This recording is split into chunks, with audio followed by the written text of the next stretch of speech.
Welcome back to Hudson Valley Hustle. On this episode, I'm joined by Paul Mascia, who owns M Autowerks Corp., a BMW service shop in Congers. Paul left his job 4 years ago to open up his own shop, and he is booked out almost a month in advance. This is a good episode for anybody that's looking to start their own thing or is working in a job that they want to leave to go full-time with their side hustle. Hope you enjoy and get a ton of value out of it.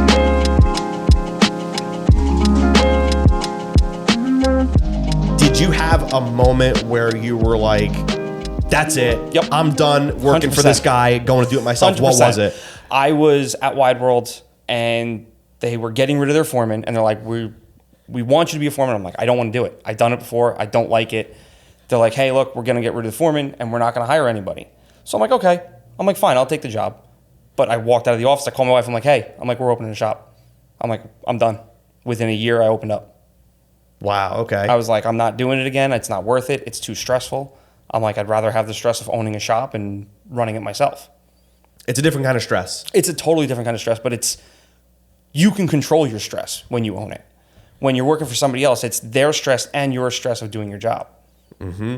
So Yeah, that's true. So you were feeling that? yeah, and I'm like, it's not worth it. Yeah. Well, no, that's how a lot of stories of businesses started, was like, I was tired of dealing with that. Exactly. I can go do this better on my own. Yep. And you go do it. That's fantastic. So how long were you at the dealership before you started your own thing? So I was at Wide World from 09 to 10, Westchester 10 to 12, and then Wide World from 12 to 21. Gotcha. So a total of 12 years between two different dealerships. Right. Okay. And, went from normal service tech, doing basic service and everything, all the way up to master tech and foreman and everything Gotcha. like that.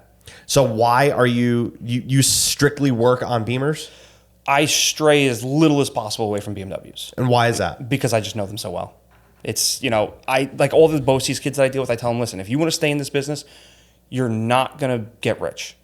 Unless you just hit a nerve and like you have that one niche thing, you're not going to get rich. But if you love it, find a brand you like, stick with it, know it well, and specialize. Because that's where you're going to do as well as you can. And like, that's where I'm at. I have no slow time. Everybody right now that I talk to, they're like, oh, we're slow, we're waiting for work. I'm like, I don't even know what slow means. And I'm a one-man show. So for me, it's, I was just talking to a customer today. I'm like, if you call and the phone gets answered, it's me. You see somebody working on your car, it's me. You see somebody taking the garbage out, it's me. Like, that's all there is. But that's a tough spot to be in too. Oh, 100%. I will tell you, I know that's definitely that's a tough spot to be in. When I started, I was by myself. I mean, I had some contractors doing some odds and ends things here and there, but when everything falls on you, from Exactly. taking care of customers, picking up the phone, actually working on vehicles, and then taking out the like it's not something that people think about when they make that leap. Correct. But it's something you should think about when you make that leap. 100%. And that's one of the things that like I learned a lot my first year, like what I had to adjust to and what I had to figure out along the way. A buddy of mine opened a shop around the same time in Massachusetts, and he's by himself also. So we're on the phone all the time, bouncing ideas each other and, trying to figure it out together essentially in our own separate shops. Yeah. That's good. It's good to have that. It's good to have a sounding board of somebody who's 100%. kind of going through it at the same time as you. Exactly. Because it's a lonely thing. Yep. When you're doing it especially when you're doing it by yourself. You don't have a that's team the to thing. bounce Like, things off of. for me, it's like, if I'm not on the phone or music's not playing in the shop, it's silent. And like all of a sudden my music comes off. I'm like, where the hell did my music go? Yeah, you go insane. Yeah, That's for sure. crazy. So before, when you told me that you were leaving your other place, you said you called up your wife and you said, that's it, I'm leaving, I'm starting up a shop. Yep. What was your wife's reaction to that? She had been pushing me for years to open a shop at that point. She was like, finally. She was just like, all right, let's do it. Gotcha. So how big of a impact do you think it is having that partner? Were you guys married at the time? So, yes, we were married at the time. Gotcha. We were living in Highland Mills at the time. So how big of an impact is it to have your spouse kind of push you into that direction? It's the most important factor because she's pushing me. She's supporting me. She's, I could work all the hours. Like I work 7:30 to 10:30 at night. So like I'm there 14, 15 hours most days and she's home taking care of the kids, taking care of the house. So like without her, I couldn't do it. Yeah.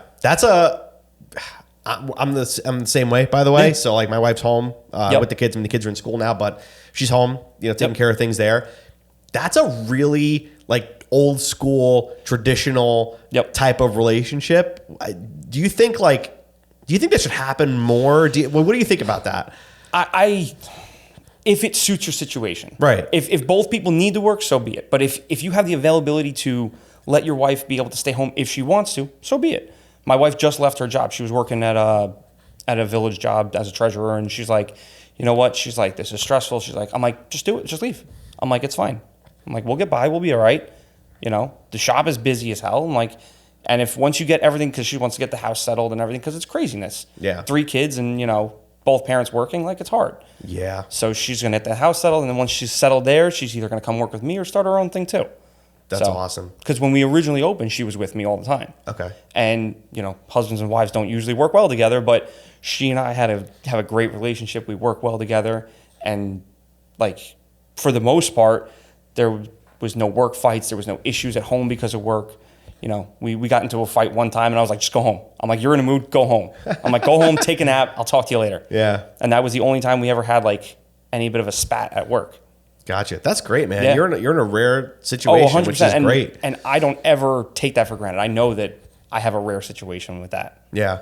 When you you said that you had gotten you took the foreman job, and then you said about a year later you started the shop, right? Yep. So did you have work already coming in on the side before you left? 100%. So I had at my dad's house, I had a 2-post lift that we would, you know, work on everybody in everybody's car. So I had enough people where I could turn around and be like, you know what? I have, let's say, 60 people that I could call for work. Okay. My dad's like, you know, not for nothing. He's like, look how much work you do with one 2-post. He's like, you open a full shop. He's like, you're going to grow it exponentially. And that was, you know, another thing is that my parents did support in that manner of helping us get rolling and everything like that. And like, I do almost zero advertising. The only thing I ever do is like sometimes Instagram and Facebook, but like everything else is word of mouth. That's awesome. Yeah. That's great. But again, but you had, would you say it's super important to have money coming in before you take the leap?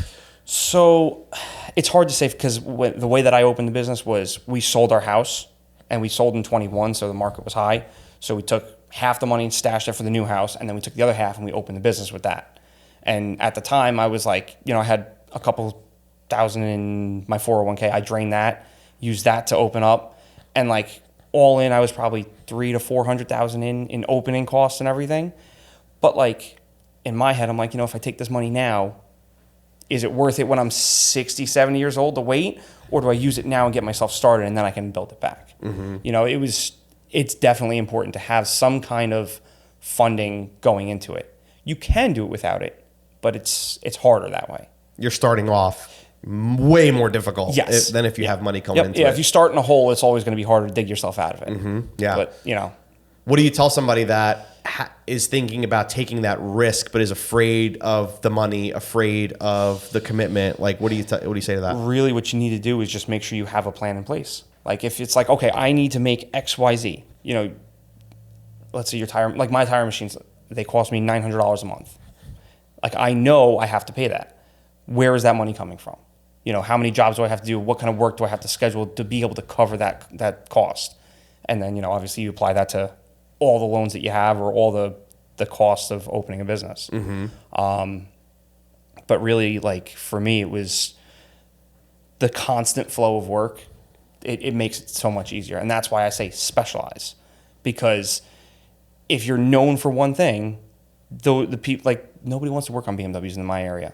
They're all afraid of them, or, you know, people don't want to go to an independent unless they have a reference. Mm-hmm. So the fact that I specialize in that gives me that shoe in on that market. Yeah, for sure. And I feel like when you niche down, it's also easier to market. Yes. Because you have one type of person that you're serving. Yep. It's way easier to call out those people than to try to call out everybody that drives a car. Exactly. Like you're specializing in one specific brand, and it's like, okay, this is the BMW guy, the Nissan guy, the Ford guy, the Porsche guy. Like there's a couple of other shops around me that specialize in Porsches. There's like 2 or 3 of them. They're essentially competing against each other. There's 1 or 2 other BMW shops in the, let's say, 20-mile radius of where I'm at.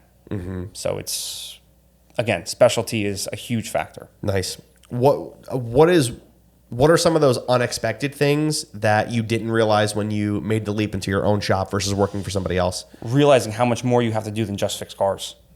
Like there's so much unaccounted time that's not billable hours. Writing estimates, taking out the trash, ordering parts, like that stuff is not billable hours. So for me, it's like I'm not working on a car. Essentially, I'm not making money. But the other stuff has to get done in order to be able to fix the car and work and make the money. Do you ever think about expanding your team or bringing on other people? I've had a part-time guy before, and he was phenomenal. When I hired him, he was in school for the union, so I knew I was going to lose him when that concluded. But I've thought about it, and to me, the risk doesn't outweigh the reward because I do a lot of track cars. I have people going into brake zones at 150 miles an hour. I don't want to rely on somebody else's work that they did a brake fluid service properly or they put the pads in correctly and, something happens to that guy on track. Now all of a sudden something happens to him. Not only do I feel terrible, but now they're coming after my business and everything else. So it's like, it's a huge liability with what I do. Gotcha. Do you ever see the other side of things where like, when you're effectively like trading time for money, you eventually run out of time, right? Well, like there's a cap there at some point, right? That's a huge factor. And I've recently adjusted my mentality on that because I bought a 3 Series wagon and I want to do a whole bunch of stuff to it because I need a new daily. The front springs are broken. I don't know if the struts are good. I'm like, you know what? I could put springs in it and see what happens, but I don't have the time to do this job twice. I'm like, I'll spend more money, buy a set of coilovers that comes complete, and I know everything is good, and I do it once. I value time over money at this point because money, you need more money, you work longer hours, you work harder, you can make more money. You can't make more time. That's very true. Yeah, that is very true. But that's one of the things that, at least for me, when, and I started to grow, was realizing like I can't do all of these things or I can only do them up to a certain point. Correct.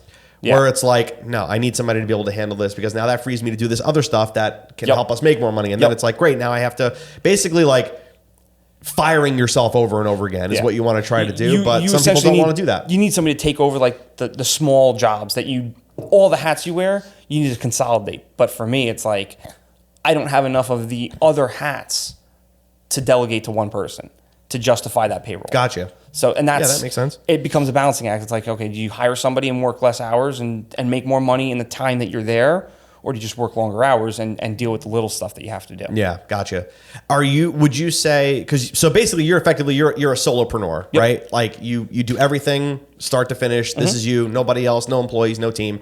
And I know that there's a big number of people that are in that situation. Yep. Are you happy? 100%. There's days where I'm like, why am I doing this? Yeah, I'm not talking about those days. If you don't have days where you're like, fuck this, there's something seriously wrong with you. Either you're just super optimistic or there's something going on. Yeah, no, for sure. I'm talking about generally wake up every day. Yep. Are you happy? I love what I do. I love the fact that I do it on my own. I never wake up and like, oh, fuck, I got to go to work. Like, I am always like, oh yeah, maybe I don't want to go because who wants to work? But like, I don't get up and ever not want to go to work. Yeah. So for me, I love what I do. Yeah. When you were working at the other job, like people call them the Sunday scaries. Have you ever heard of this? Like no, the Sunday scaries. So like most people that work like your Monday to Friday type of a thing, Sunday night, they're miserable, they're anxious, they're scared about going in the next day. I get that. Did you have that when you were working for somebody else? Not so much because so where I was at in my career towards the end, beginning as a new tech, I was excited. It was all new, it was all fun. And then towards the end, I was the guy that everybody looked to for help. If the foreman wasn't available, if he went on vacation, I was taking over the shop. So I never really had the angst of going in on Monday morning. It was more just, I got to do this or I got to do that or I got to deal with this car or whatever it is, but nothing more than usual, normal stuff. That's good. But, that's good. I'm telling you, because many people hate going to work. Like they dread going to work the next day. And that's the thing for me. Like I honestly got this from my dad. I have always been driven, always wanted to work hard. And I'm not afraid of working hard. My wife is the same thing. She's always got a goal. She's always, always pushing me and we push each other. But genuinely, I love what I do. And it's only gotten more enjoyable as time goes on with the shop. But that being said, there's a lot that goes into it to get there. Right. Yeah, exactly. So let's say somebody's in their job right now and they're not happy. They know they want to go do something on their own, maybe in the same kind of industry. How would you go about testing the waters to see if this is something you could do full time. So it's hard because like, how do you go and try to open a shop without actually opening a shop? Yeah. Best bet, find some people that need some work that don't want to go to a dealership or a shop and, just do some side work and try to build up a client base and see how you do from there. There's things that you have to worry about, like, obviously liability of working on somebody's car and everything like that. But if you are solid enough in your skills and you trust yourself enough, then there's no reason not to. Yeah. I'm just a big proponent of if you can't earn money on the side doing the thing that you want to do, you probably shouldn't go and open a store or a shop or a business or anything like that. Yeah. You have to prove the concept that it will work and you can make money. Exactly. Before you say, screw you and burn a bridge or something, Yeah. Because when you walk, so when I left the dealership, I gave them a month notice. I completed the full month right down to the minute when I punched out. And, I left on great terms. I still buy parts from them. I still deal with them for like recalls and stuff like that. I'll call them up, be like, hey, I got this car, blah, blah, blah. As long as you leave the right way, you kind of don't torch that bridge, which is obviously the best thing you could do for yourself, being if you try this out and then turns out, I don't love this. I don't want to be my own boss. Then you have the avenue to go back. Yeah, of course. Yeah, because especially now where I feel like good help is really hard to find. And that's part of the problem with my industry is like good techs are hard to come by. Young kids aren't getting into the field as much. And that's why I started with the BOCES program, because I was like, I want to try to help these kids that I was in their shoes at one point that I wanted to get into this.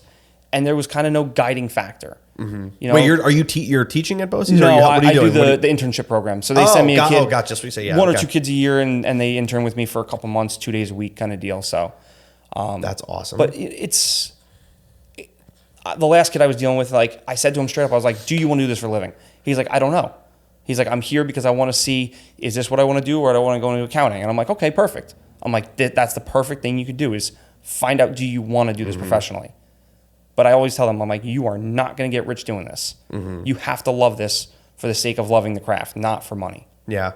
One of the, I guess like one of the threats to a lot of people's jobs is obviously AI. Like we use it every day. Like it's happening, but whether you want it to or not. Yeah, you have to. It's like the internet in the 90s. Like you either use it or you're gonna drift off into nothing. But I feel like the trades, working with your hands, fixing cars, plumbing, roofing, like jobs like this will be secure. Really hard to be replaced with AI. Unless you have like an iRobot type deal, but yeah. But who's right? Like we're not there yet. We're very far away from that, I think. But I think even when we get to that point, we're still going to have a long lag between the time that becomes, the time that starts and then that becomes normal. I guess my point is like, this is an area where it's future proof to a point. To a point, yes. Even with the implementation of electric vehicles, like everybody's like, oh, are you worried about electric and less of maintenance? I'm like, no. I'm like, people are still going to crash them. They're still going to have, tires, brakes.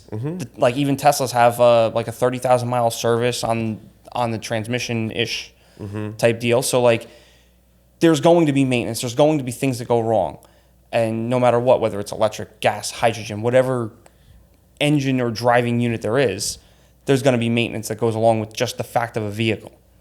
Yeah, exactly. But yeah, so like it's a pretty future-proof type of industry to get into. For sure. To a point, exactly. Maybe one day there are AI robots fixing cars, but I don't foresee that being anytime soon. Yeah. If those robots come, be the person that learns how to program them then. Then they're going to need maintenance. They're going to need to be fixed. That's right, exactly. I forget, there's a brilliant sales guy. It's like solutions to problems just cause more problems. Yes. Right? Yeah. And it's a cycle. That's how services grow. And, the car gets us from A to B, but now the car has problems. Exactly. So it's kind of precipitates more services at needed. the end of the day, you're always going to need to fix something, and there's always going to need to be hands on it at some point. Yeah, that's why I wish more people were attracted to the trades. Yeah, I think there will be a push coming soon. I think there will be a big trade push, because you don't realize the money you could make in that. It's insane. It's crazy. And like especially like owning the business, like there's so much that I can use of my own fun stuff for the business, like my race car. I have a 3 Series. It's caged out, race seats, suspension, brakes, everything like that. No power adders, but I can use it for advertising for the business. So that now a weekend at the track becomes an advertising opportunity. Hell yeah. You know what I mean? Let's get creative, Sticker man. I like the car that. up. You know what I mean? Like now the business can pay for the track fees, pay for the fuel, pay for the parts. And now that's not coming out of my pocket. It's coming out of the business instead of write-off now. Hell yeah, I love that. What is one of the biggest expenses you didn't realize going into opening your shop? Like, what's the most expensive thing that you're like, shit? This is... I kind of knew what everything sort of was going to run me because like there's no crazy expense that I was expecting. Like, I wasn't expecting, I should say. In my experience, like not realizing how much you're paying in taxes when I'm writing checks every quarter to the IRS. State, yep. I'm like, no, this has got to stop. So what I found the best way to avoid that surprise check at every quarter, I just set an auto transfer from checking to savings, $500 a week. And I never scramble for taxes. Because that's one thing you have to realize when you're working for yourself. When the taxes are not coming out of your paycheck, you have to pay those. So I actually set myself up as a W-2 employee, so I don't worry about income tax. What I worry about is sales tax. Not worry about, but sales tax I have set up so that this way, come every quarter, send the sales tax, no problem. But yeah, I'm set up as a W-2. This way, my payroll company deals with all that stuff. I don't worry about any of that. That's beautiful. And that's are you an LLC? Or are you? I'm an S corp. Oh, okay. So you're a subcontractor under your own S corp. Essentially, yeah. I'm technically an employee. I think is how it's set up. But the way that works out for me is because the business doesn't technically pay income tax because it's an S corp. I end up rolling that in with my personal taxes, and it makes life easier. My accountant handles all of that. Love it. So get yourself a good accountant. Yep, 100%. And I'll be honest, I've been through 3 different accountants since I opened. The first one just didn't work out, wasn't a good fit. The second one dropped me at a moment's notice. She's like, oh, I'm scaling back. I'm like, okay, I can't be mad at her. She was like 70 years old or something like that. And whatever, fine. Getting close to retirement. My new accountant, she's phenomenal. She's easy to work with, That's good. Yeah, get a good accountant. Your accountant is somebody who's going to be your best friend when it comes to finances and everything like that. Seriously. Because they'll tell you what you can write off, what you can't. And I'll call them like, Joanne, what am I doing with this? Oh, put that as this, put that as that. And having good communication with your accountant is super important. Yeah, because that's one of those things when you are starting a business, you're clueless about 100%. all that. I had no idea as far as how do I pay taxes? How do I do this? How do I do that? Like I had no clue. Yeah. Most people don't, right? No. So if you're going to hire somebody, hire an accountant. And for me, pay the money. Don't question it. Whatever they charge you, obviously if you're getting ripped off, go elsewhere. But I pay my accountant, I think like $3,500 for taxes. Like to do all my taxes and the best money I spend every year because I don't worry. You don't have to worry about it. Yep. Yeah. And that, again, you're buying your time back. Yep. Yeah. That's the other thing with my QuickBooks. Like I'll spend 2 days and I can do a whole year in 2 days. Do I spend $250 a month on a bookkeeper or do I just spend the 2 days? Right now, I'm kind of, my last accountant was my bookkeeper, so I didn't have to worry. So now I'm kind of like, okay, now I assess. Do I hire somebody to do the bookkeeping or do I just spend 2 days a year, the week, because I usually take the week of Christmas to New Year's off. Do I spend those 2 days that week and just do it and be done? Right. But you have control, right? And that ultimately, that is, it's a beautiful thing to be in control. It's also kind of like a scary thing too, because some people will take that freedom and run with it and just it's a little unnerving because be free. Well, that's the problem is I went 3-4 weeks ago. We went to New York Safety Track. I took a Thursday off, and I'm like, man, can I be out of the shop for a full day? I'm like, you know what? As hard as I work 6 days a week. I spend Sundays with my family. The only time that I take for myself is going to the racetrack. I'm like, you know what? Screw it. We're doing this. As long as you don't do that every week, you're fine. Yeah. Do you ever feel guilty when you're not working? Oh, absolutely. Absolutely. 100%. But that's just how I am. It's like, oh, I left last night. I left at 9 o'clock instead of 10. I'm like, man, I should really stay. I'm like, you know what? No. I'm like, I've had a day. Nothing's gone my way. I'm like, I'm going home. Yeah. Because, at the end of the day, you need to know when enough is enough. Because if you just keep burning yourself down, like you're never going to be able to go in the next day. Especially when you're the business, right? Exactly. Because if you're not there, things don't operate. Exactly. Yeah, for sure. This is great, man. This is fun. So,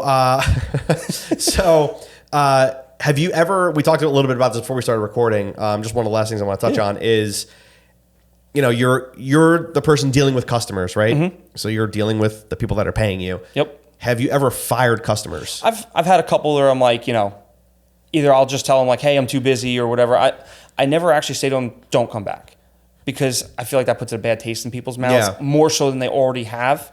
So like I'll just kind of push them out on the schedule or something like that, and eventually they'll find someone else. You're passive aggressive when it comes to I try to not. I like that's like, okay. If you look at my Google reviews, I have one bad review, and I'm like, you know what? If you have one, it is what it is. Yeah. You're never going to make everybody happy. That's one of the most important things to remember when it comes to being a business owner. You're never going to make everybody happy, and sometimes you got to be okay with that.